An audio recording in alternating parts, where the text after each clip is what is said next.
Hello, hello. Good morning. Happy Thursday, November 13th. Government reopening day. Yeah. Ted. Woohoo! Woo! Let the drones fly. Yes, that's right. Now we can go back. They were never shut Oh, down, that's the but sad part. maybe Like the I know. prisons, Maybe the torturers, they're all working. that stuff is 24/7, but maybe now like people can get health care and food, and so like that's nice, even though it's Well, they won't be able to get health care here. food, maybe Some food.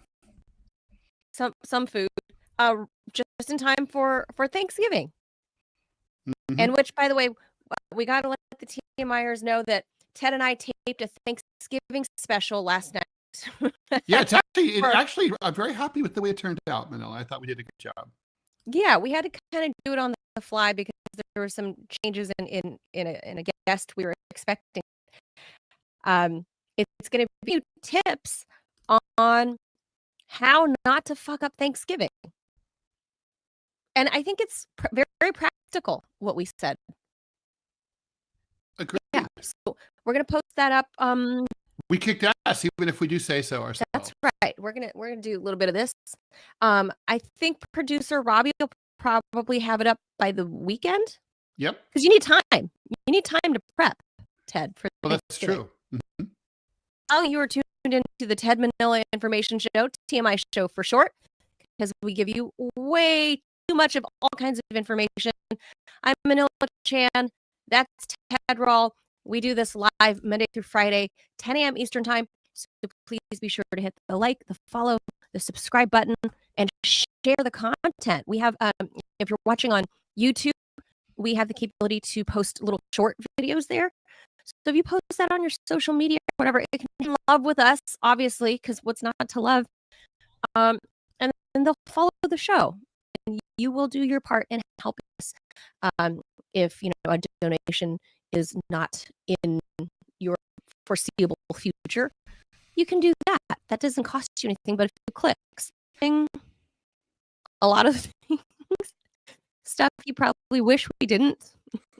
A lot of that. Mostly. But we're true to the name of the show. It took us a while to grow into it, but yeah, we are true. We are now true to the name of the show.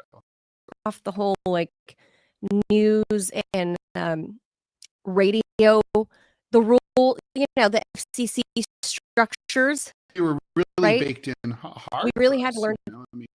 Yeah.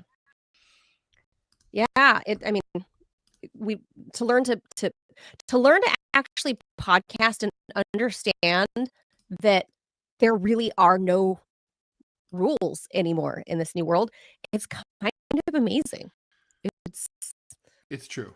Except on YouTube, there are some rules, and they're hard to figure out.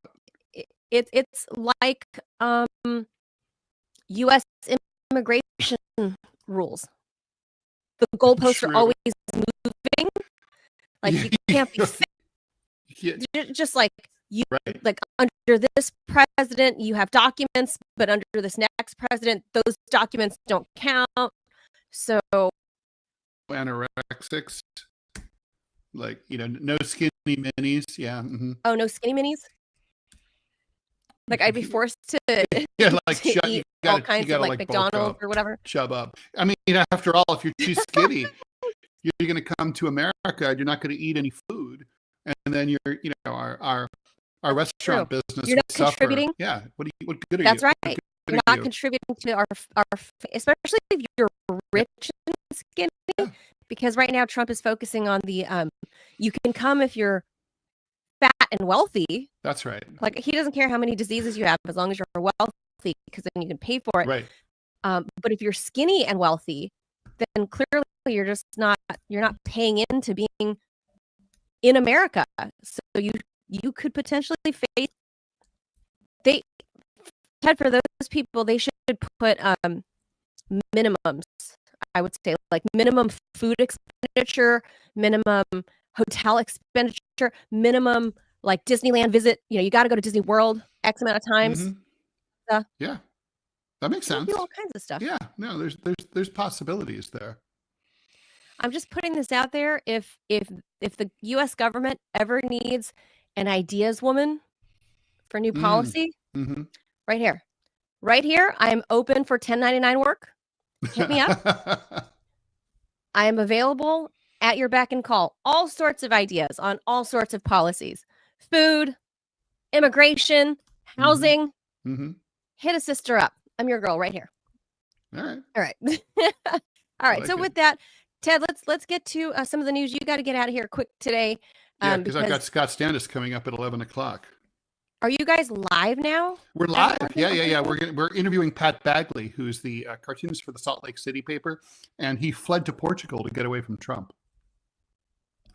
He was literally one of those people that was like, yeah, if he's Trump one of wins, them. I'm out. He's over there now. Yeah. Wow. And he can still do his gig. Yeah. But then, are you still connected to Salt Lake City if you're? Well, out? That's a question that we will ask him when we interview him. Yes, you gotta tell your dear friend Manila says, are you in touch with the people? I had a similar issue when I was the staff cartoonist at the LA Times. I only lived there, some of the time, not all the time. Right. And so even though I knew LA very well, it's still not the same thing as living there all the time. And the truth is, you should. On the other hand, if you lived and grew up, in Salt Lake all those years, I think, you kind of, you can coast on those fumes for a while, I think. Yeah. Don't you think? Oh, is he from there? Yeah. Yeah. He's born there, and he's Mormon and everything. Yeah. Oh, okay. Okay. Well, that's, that's different if you've only recently left. That's acceptable. Yeah, that's he went to Brigham Young University. He's Utah through and through, right? Are they called the salties, or what are they? You mean like the Salt Lake saltwater, City? like the saltwater crocodile? Yeah. Are you are they salt? I don't know. Salt Lake That's what City. A salty is. Yeah. Are you a salty? I don't know. I'm an Angelino. I don't know. That's a good Salt Laker. I don't know. I'm an Angelino. There's another question. You should stay tuned after the show and watch Pat and Scott. Well, yeah, and well, if I can't, I likely can't because I have other commitments. However, you can say our dear friend Manila wants to know if you're called a salty or a saltwater crocodile. Because look, the Los Angeles Lakers. People don't know, but the Lakers are imported the way the Dodgers were imported to LA. The Lakers came, they're from Michigan or Minnesota, I always forget. But that's actually where they originated. So that's why they were called the Lakers. And so we imported. Funny. So that's kind of like the joke in that movie, not Talladega Nights, one of those Will Ferrell movies about the basketball team, right? Like it's the Olympics. I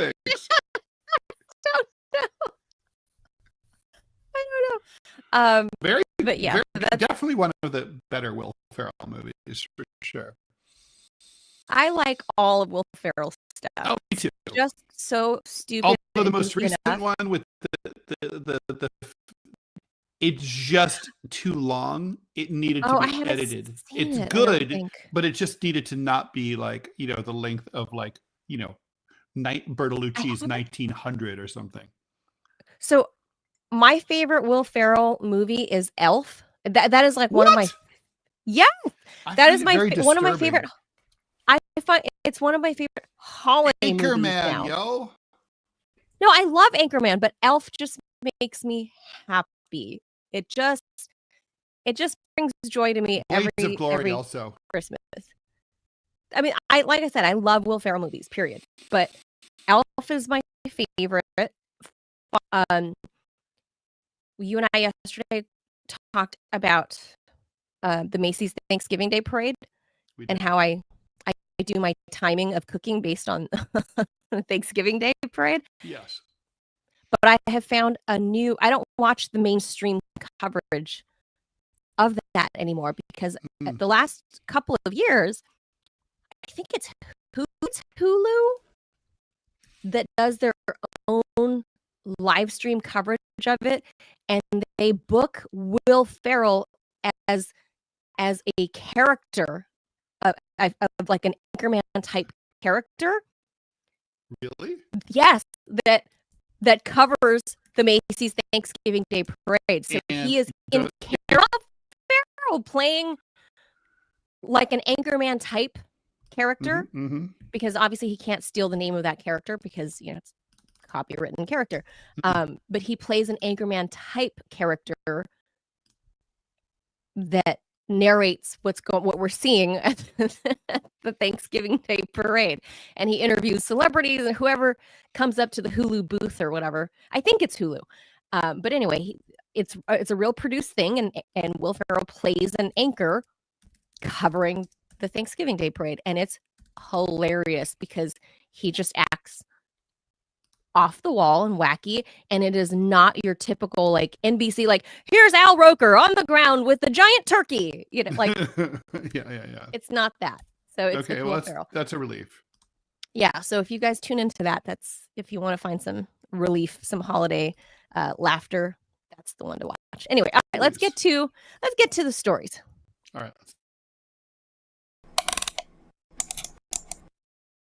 Of course, it clicks out the second I go there. Okay, viewers who remember a time before YouTube existed are the biggest consumer of YouTube's movies and TV shows, according to a new report from Ampere Analysis.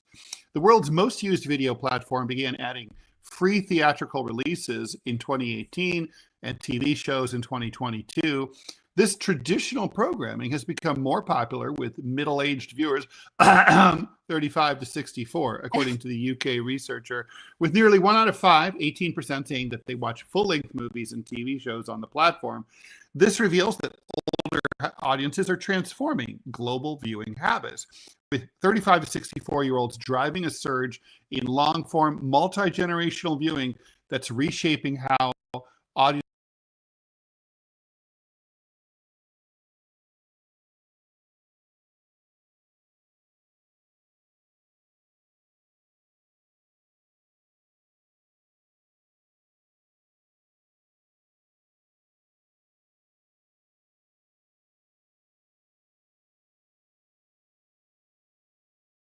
engage with super consumers.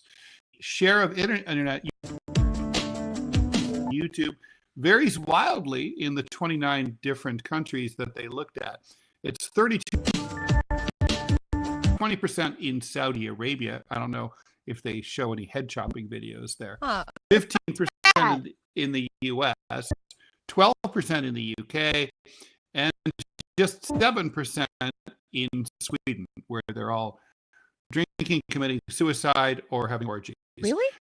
A range of factors influences YouTube viewing uptake in each market. In general, countries with fewer on-demand services and weak platforms see higher viewing of films and series on YouTube. Brazil and Mexico stand out. They offer attractive, those markets have large audiences for films and series on YouTube, but also high levels of YouTube viewing on smart TVs. So also YouTube's vast audience makes it an attractive partner, that according to Ed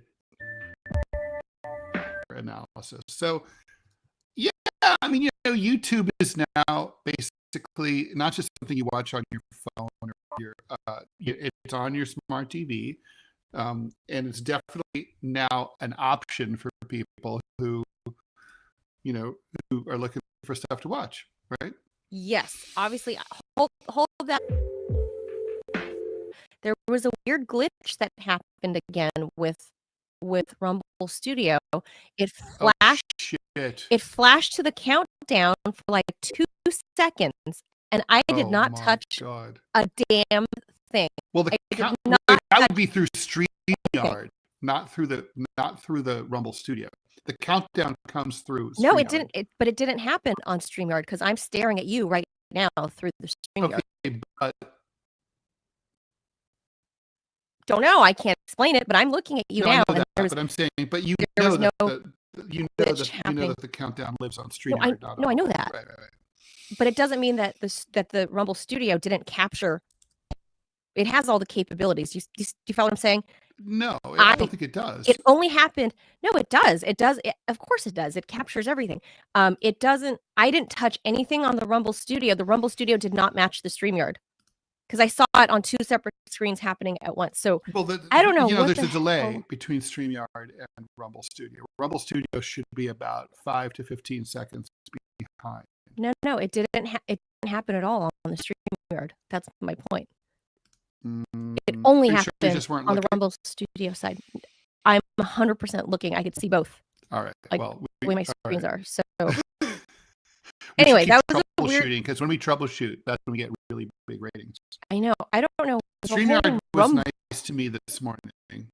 The whole Rumble feed is all saying this is deep state. Everyone's saying. I mean, it's possible because it's totally possible. You and I, we know from Snowden that they do this shit like on purpose to fuck they with fuck people. with your feed. It's so immature and gay, but that's no the state. Yeah, they could do that. Like, let's do this to them. Yeah, let's glitch out their feed. I did not click anything in that. That's weird. That that they Snowden. They don't talk about this much, but Snowden revealed, and you can look this up. Just looking at nude Americans, like it didn't only on the Rumble maybe Studio. because we're talking about it. Ted, I'm looking at you in real time because the StreamYard Me too. I'm looking at you through StreamYard right now. But on my left screen is the Rumble Studio screen. And there was no count. Yeah, there should have been a countdown. Okay, and it flashed. That's very strange. And we just talked. We literally Rumble just can crap out. We have seen. Rumble's not 100%, right? Okay, I gotta hit one of our sponsors before things change, and then we'll respond. Okay. Mm-hmm. All right. From our first sponsor today, starter kit just dropped. You're getting the bold dark roast that hits hard, the smooth medium roast, and the vitality mushroom coffee. Laser focus, no crash, all single origin, small batch, toxin free, and mold free. Plus, you're also getting a gold spoon clip because Freedom isn't scooped with plastic, a frother strong enough to stir up your coffee and your mother-in-law's opinions, and a black 1775 tumbler. $170 worth of coffee and gear, all yours for just $99. This is for the ones who've been watching 1775 blow up on Rumble, wondering if it's actually worth it. Spoiler, it is. Go to 1775coffee.com. Bold beans, clean fuel, and a morning routine that stands for something, just like Rumble does. Okay. And Ted, you know what to do. Twice while I did that ad read, it glitched to our countdown and stop. Yeah. To our countdown. Are you sure you're not like your music. You're not an itchy no, finger? Not at all. I was reading the ad. No. Well, you can read. I don't know what's happening. And twitch at the same time. It's not possible. I have to physically hit a click, and I did not click. Happy with the way it turned out, Manila. I thought we did a good. Nerd says the YouTube feed is choppy too, but it's not doing the crazy shit. Okay. All right. Strange. That's okay. It's giving. Like yesterday's was totally bonkers. But anyway, back to the YouTube thing, Ted, the story. Anyway, are you the Gen Xers that are driving YouTube's long viewing numbers? Well, you know the answer to that question. The ultimate TV generation. And we grew up with the best TV. And it babysat us while much of all kinds of information. Whole episode about American sitcoms. Remember we floated that idea? Agreed. Hit the like, the follow, the subscribe, the content. We have, if you're watching on YouTube, we have the capability to post little short videos there. So if you post that on your social media, whatever, it can be love with us, obviously, because what's not to love? And then they'll follow the show, and you will do your part in helping us. If a donation is not in your foreseeable future, you can do that. That doesn't cost you anything but a few clicks. A lot of things, stuff you probably wish we didn't. A lot of that. Mostly. But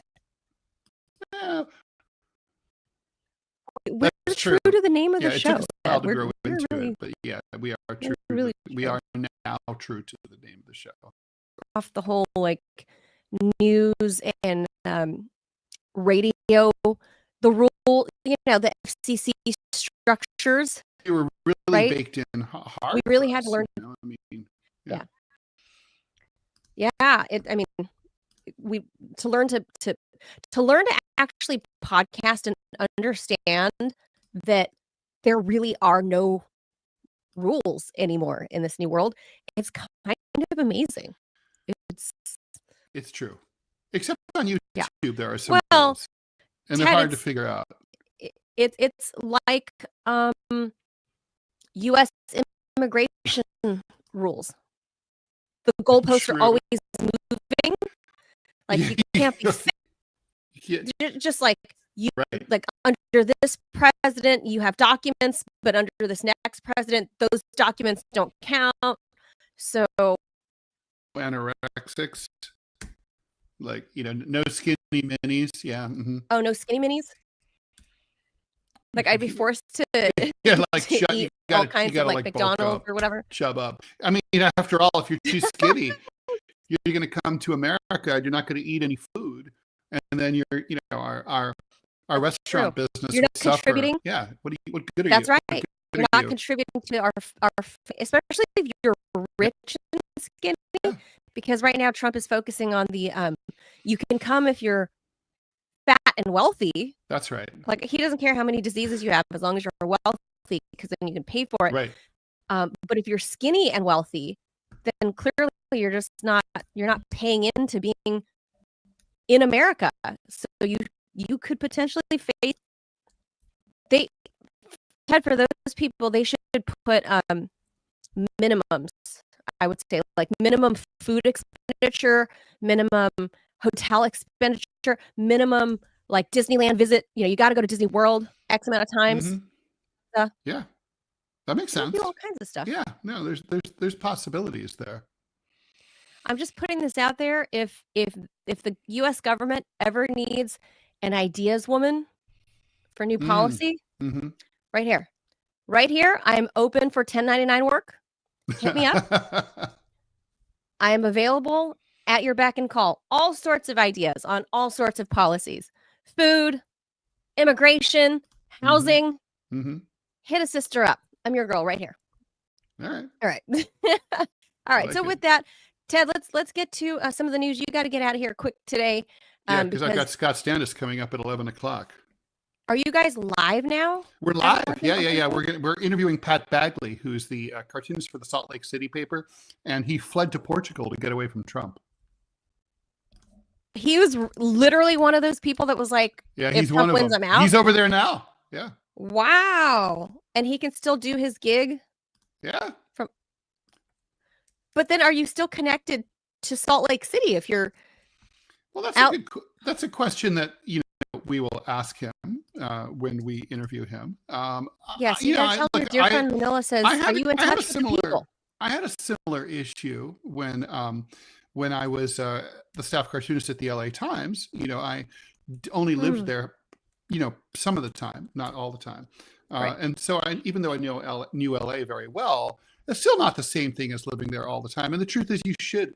On the other hand, if you lived and grew up, in Salt Lake all those years, I think you kind of you can coast on those fumes for a while. I think, yeah, don't you think?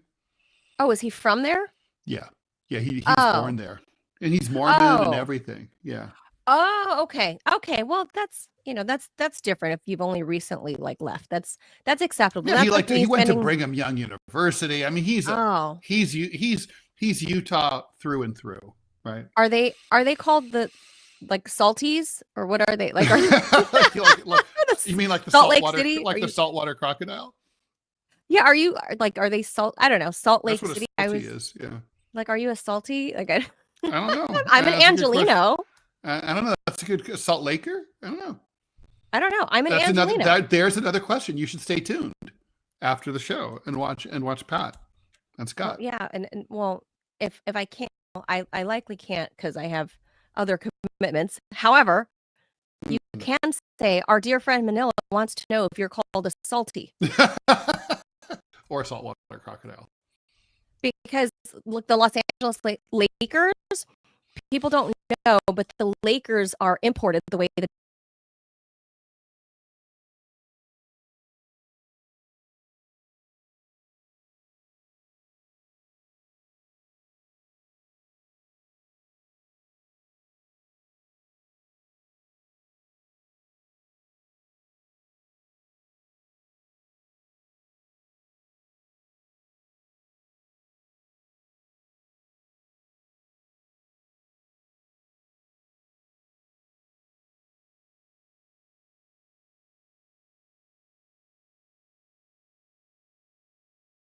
They're definitely one of the better Will.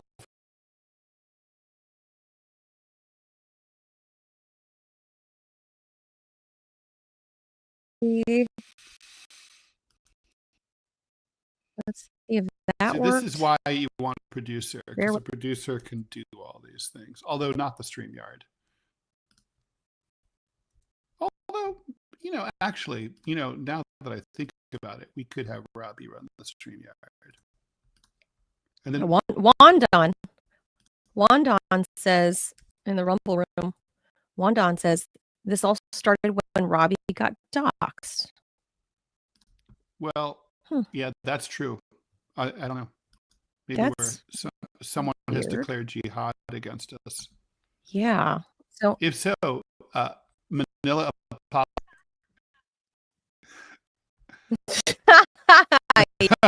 Totally my. Well, I mean, it can't be me. I mean, I don't do anything wrong. Of course it's not. Okay, let's see. I think okay, Rumblers. I think this is all coming back. Nerd says YouTubers, if you guys would like to chime in also and let us know what's going on, that'd be great. I think all the feeds are there. It says all the feeds are there. So, okay. I hopefully that troubleshot.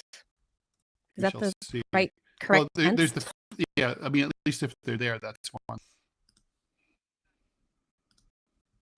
Yeah, it was all just kind of funky.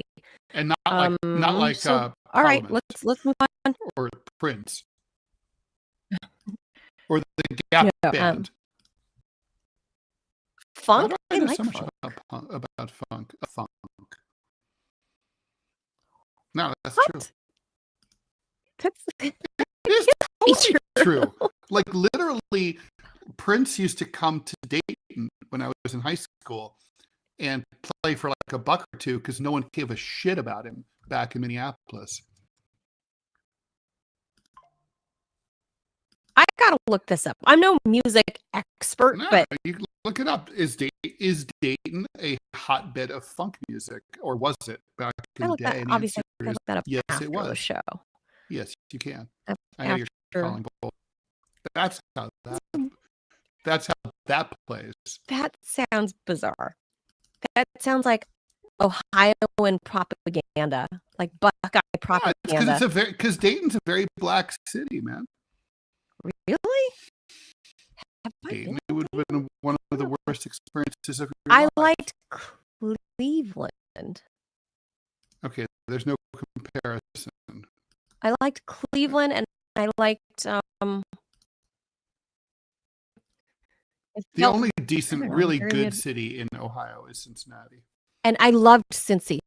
I loved Cincy. It's fantastic. One of the best meals I've had in America. I mean, in Cincy. there's stuff to do in other Ohio cities. I mean, certainly, but I mean, I think the key to Ohio is small town life. It's all about the little old home. It could be 1916 for all you know. That's what it's really all about. I liked seeing all the post World War II little tract homes that were all neat and tidy, and it just with the big front yard and the oak tree in the front. It just was very like peaceful Americana to me. It looked very. It was very cute. I liked it. But then you go to the city, like into the city, and this was like, I don't know, 8-9 years ago that I was there. I could not believe like the downtown like art scene. No, there's definitely good food in Cleveland for sure. And there's art. They have like a whole art scene there. I was like it was really cool. And the nightlife is really, great. Yeah, too. really great bar. And then I went to like an arts thing. I can't remember what I don't know. It's like some big gay nightlife too. Like super. That's very open to straights. I had a grand time. A couple nights out in Cincy. I enjoyed it. All right, let's read this one. Speaking of housing, track housing. This will explain the thumbnail. So the Trump administration is considering homes, one that could reshape the entire mortgage market. It's called a portable mortgage. Right now, when you move, your mortgage stays behind. You sell your home, it pays off the loan, and then you take out a brand new mortgage for the next place that you're going to buy. Right? That's pretty much anywhere. Right. Yeah. That's what you apply for. Like, depending on the terms, your credit, how much money you've got down, whatever, you can buy down rates. But somewhere in that range, that's your new one. So gone is the old loan that you got at, hovering near zero. But under the new proposal that's now under review, homeowners could take their existing mortgage with them when they move. That means keeping the same low interest rate, even if today's rates are around. Bill Pulte confirmed Wednesday that the administration is, quote, actively evaluating portable mortgages, along with related ideas like expanding D-year, 50, half a century mortgage option. I told you about the Japanese. Lots of thoughts. The Japanese have a 120-year mortgage. They call it a 3-generation mortgage. Like you buy the house. God. So the reason this idea is getting traction comes down to the idea of rate lock-in. More than half of 4%. I'm one of them. With today's rates hovering around 7, millions simply refuse to move. One of them, even if they wanted to, could loosen up that gridlock. But housing experts say the fix ain't that simple. First, a portable mortgage doesn't magically make a more expensive home affordable. If you trade up, you still need to cover the difference, either in cash or you get a second loan for the balance of that new home. So, for example, like if you bought your home $15,000, you still have a $200K balance on it, and you want to buy a new house worth $700. So you can throw whatever money at it, but you can take the $200K balance from that first home at, let's say, 3%. You'll finance $200K at 3%, but then the other $500,000 you finance at today's. So second, that doesn't sound so it could to me, but all right. No, I'll tell you why. I'll tell you why this is all stupid and dumb shit.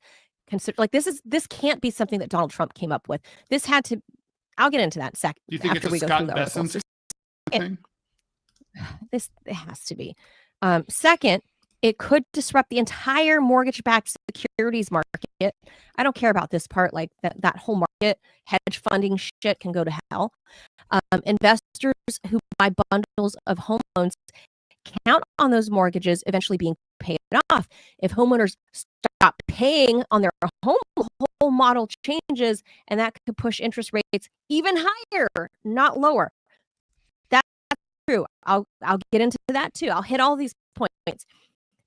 Third, there are legal barriers. Mortgages are written as contracts tied to a specific property. Changing the collateral, which is what you're doing here, essentially moving the loan to a different property, means rewriting. It would be a logistical nightmare. Meanwhile, the administration is exploring two other ideas: expanding assumable mortgages, which I'm not against, and creating the 50-year mortgage term. Yeah, but assumable loans that cause inflation.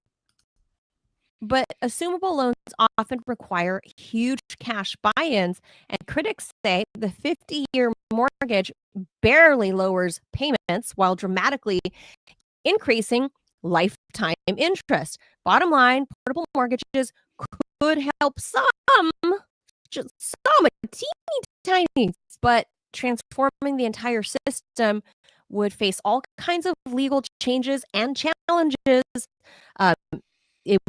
It would face a lot of industry backlash and pushback, and likely get a lot of pushback from Congress.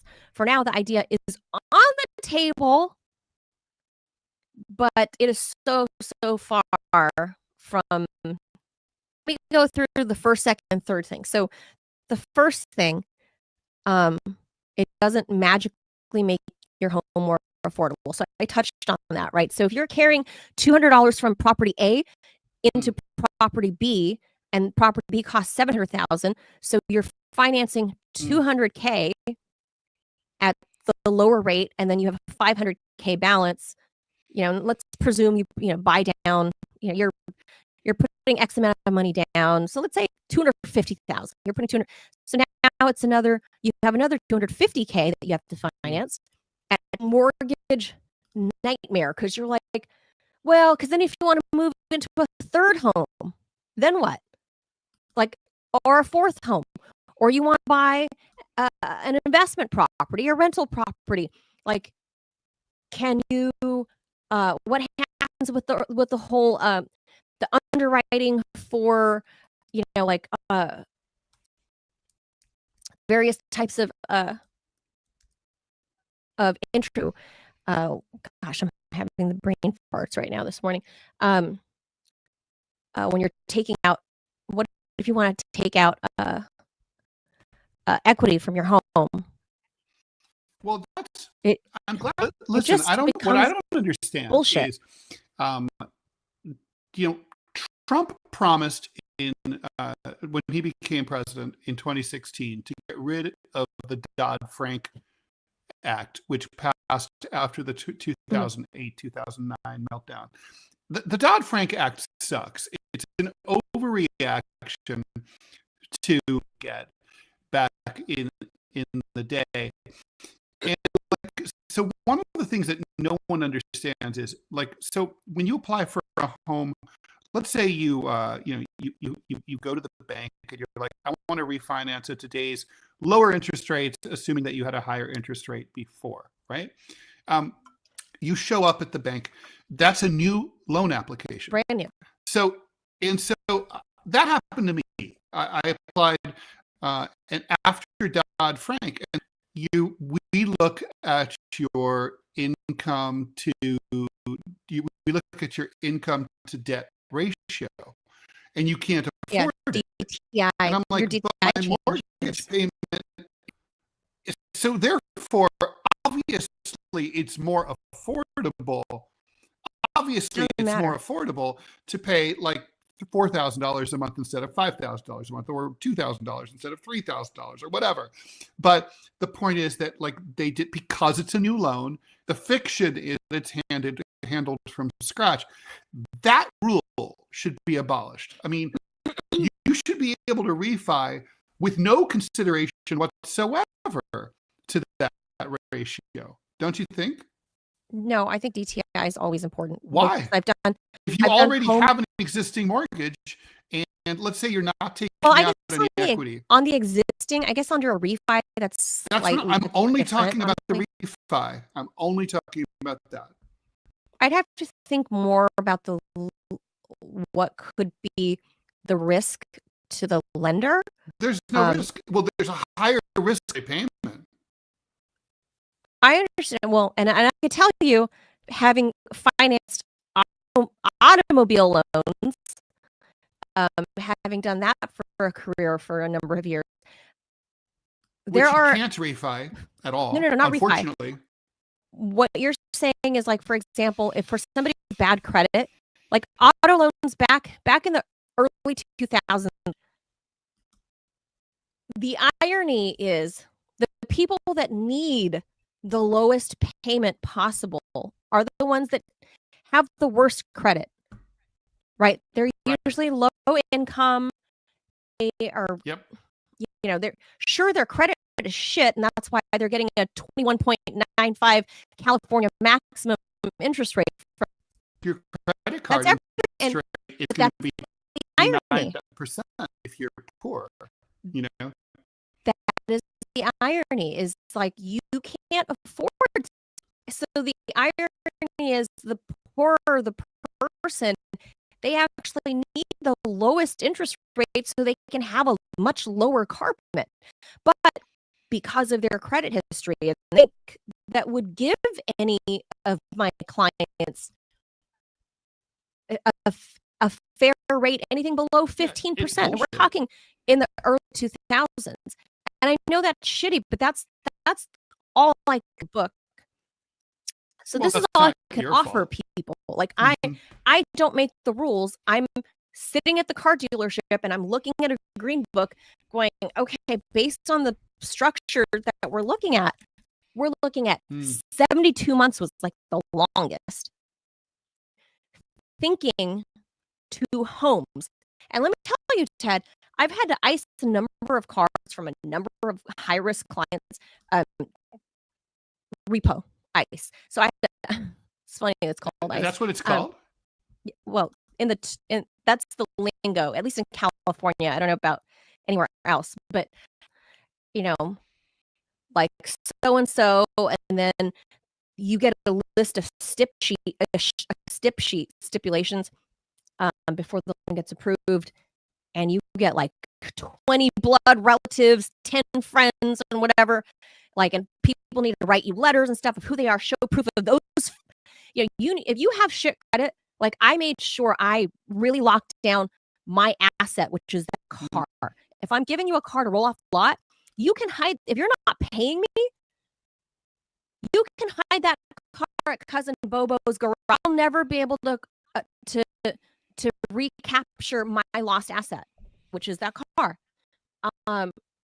You're basically applying the same thing on this portable mortgage to a home, because there are enough fishy ways to finance a home, get a loan, to move from house to house to house, bounce around, get different identities. Somewhere along the line, and somebody is gonna have to eat it. And this is gonna be way too risky. Banks are not gonna do it. In this instance, I'm with the banks. Leave it clean and simple. The house is collateral. The house is collateral. It stays put. The loan goes to you at this address only. Just don't apply car,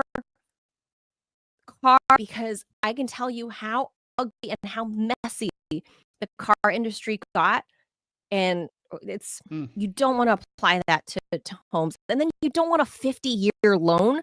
It is not. It's gonna drive up prices. Like, people that sell are just, you're gonna save like a $100 or $200 a month going from a 30-year mortgage to a 50-year, a half a century mortgage. That's insane.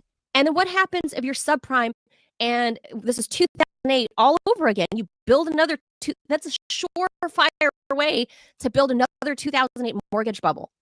A little bit more money, but a surefire way for the masses to get fucked. So I'm completely against the 50-year mortgage. 30 years, you need to find a different, more concise and clean-cut way to if the goal is to try to make housing more affordable and expanded to more reach, this. Well, it's going to make it. It's inherent for colleges. It's inherently inflationary. If there's a lot of credit available to buy a product, it's going to make it cheaper and more affordable, easier to get, right? Yeah, this isn't it. These ideas, I guarantee you, whoever came up with this pitch to Donald Trump, not people, and it never is, Ted. It's seldom, it's always some egghead that read about real estate theory or banking theory that has a fucking PhD in it. You know what I mean? But that asshole has never worked in the trenches, and they don't know how it actually works in practice. Probably, but I mean, I also have to say, I mean, honestly, as a former banker, I mean, that's kind of your job is to think about like how these things are going to play out, right? I mean, it's about motivation. Like, what drives people to behave in a certain way? And it's like weird that they didn't think this out. I mean, I guess it hasn't been announced yet. They may not do it, but the refi thing is more important. And like there's no getting around the fact that you can't finagle the high price of housing through the lending side of things. You've got to like either I don't think, and I there's been ideas of subsidizing housing prices, like, oh, we'll give you a tax credit for $100,000. Stop subsidizing That's war. also going to have an inflationary effect. Stop subsidizing war and subsidize look, housing. I'll tell you what would really do the job is make it illegal for these giant hedge funds to buy across the board, and that's sucking supply out of the market. That's your problem, right? I agree. 100%. This is about the thing that we're talking about here, and we should move on to the next subject. Yeah. Is definitely addressing the root problem, which is, of course, it's the American way. 110% with you on that. All right, let's move on. Let's move on to the next one. We'll go very quickly through these last two. Okay. This one's yours. Yeah, this one's mine. The U.S. Trump ordered an end to penny production earlier this year because each penny cost about 4 cents to make. The first penny, minted in 1793, was pure copper, had Lady Liberty on it, and could be used to buy a piece of candy. Teddy Roosevelt told the mint to put Abe Lincoln on the coin back in 1909, and that's basically the front of the coin hasn't changed since then, except for the dates. Of course, it was the wheatback penny until I think 1959, if memory serves. And then they put the Lincoln Memorial on the back. Rising copper prices prompted the mint to change the copper out and switch it to zinc in '82.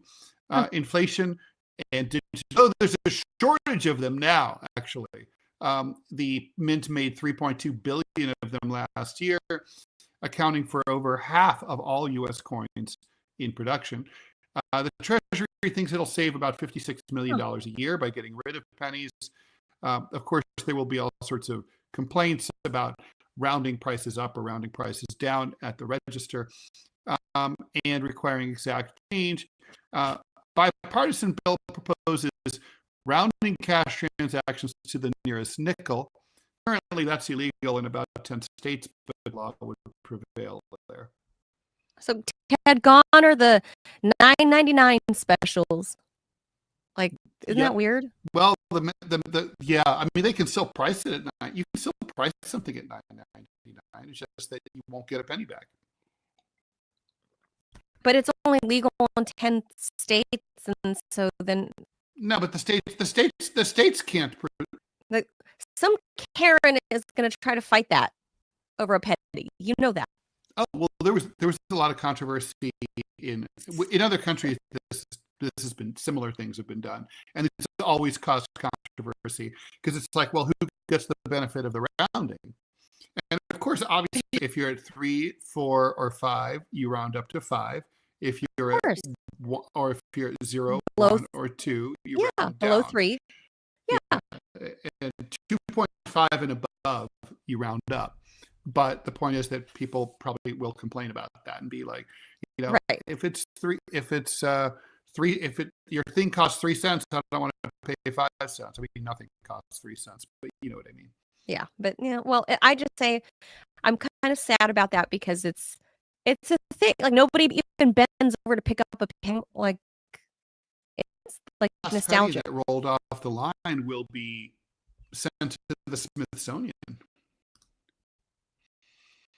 Yeah, it's kind of sad by not printing the pennies. So there's that. All right, this last story, Ted, I'm going to put on screen because everybody needs to see it to understand it.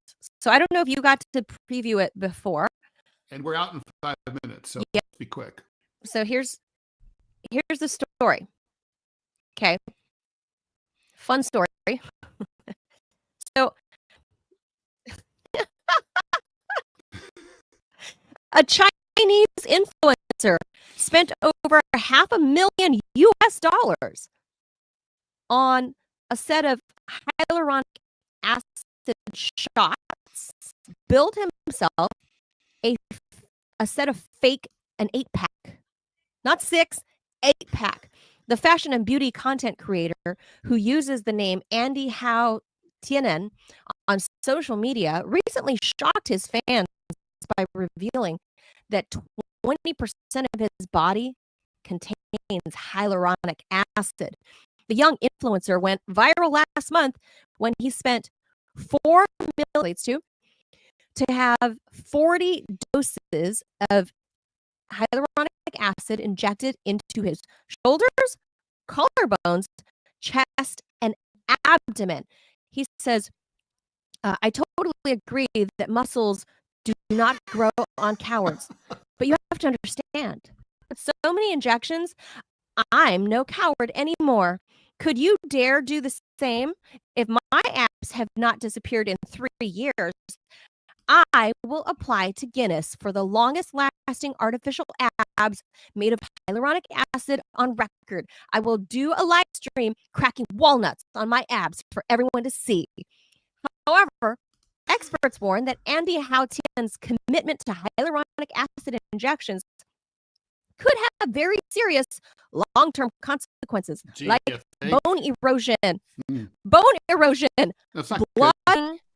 of the natural muscles, and acid pouch displacement. How does the plan on letting anyone discourage him from reaching his goal of 10,000 hyaluronic acid injections? He claims he has already achieved 40% of his ambitious goal. His fake 8-pack is believed to be the first of its kind in China. Mm-hmm. So, look, I mean, you can have a look right there. This is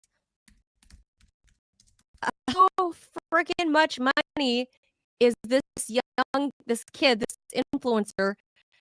How much money does he have laying around to spend more than $500,000 US on his fake abs? And hyaluronic acid doesn't last. Your body, because your body produces it all these injections every few months, and you can build up a little bit, and only a little residual might stick around a little longer, but for the most part, your body consumes it, eats it up. So you have to what kind of I don't even know. Come on. He's a thin guy. A thin guy can build abs. Look, if you in abs fitness, are made in the kitchen. I tried to build abs. I used to lift weights. It never worked for me. I feel his pain. I would not inject my stuff, my corpse full of mystery chemicals either. But that said, I definitely get where he's going. Manila, I've got to hop. Take us out because I've got viewing Salt Lake City Tribune. I will do that. Say hi to Scott. Pat Bagley, who is living in exile in Portugal. All right, Ted. I'm gonna get to one more of our advertisers before we go. And last comment. I'm rating the show while you do that. Okay. Last thing I'll say here, guys. I'm gonna get rid of Ted there. If you guys look at this is nuts. This is a bad idea. You could get What do you need bones for? What do you need bones? Why? You don't need bones. Bone erosion? Who cares? Who cares? All right. I'm going to do one last word from a new sponsor right here before we say goodbye. All right. Looking for smarter ways to browse and enjoy your favorite content without ads? Get Perplex a month when you sign up before December 31st, normally a $29.99 value. With Rumble Premium, you'll get an ad-free viewing experience across all your devices and access to exclusive premium content, no interruptions, just the videos and streams you love anytime, anywhere. Plus, Perplexity Pro boosts your productivity with unlimited research, unlimited uploads, exclusive member perks, and access to the latest and most advanced AI models for faster, smarter answers every day. Save over 30% on this powerful bundle. Head over to rumble.com/premium before December 31st. All right, y'all, that does it for me and Ted. Thank you for tuning in. We'll see you back for Fun Friday tomorrow. Adios, amigos. Thank you.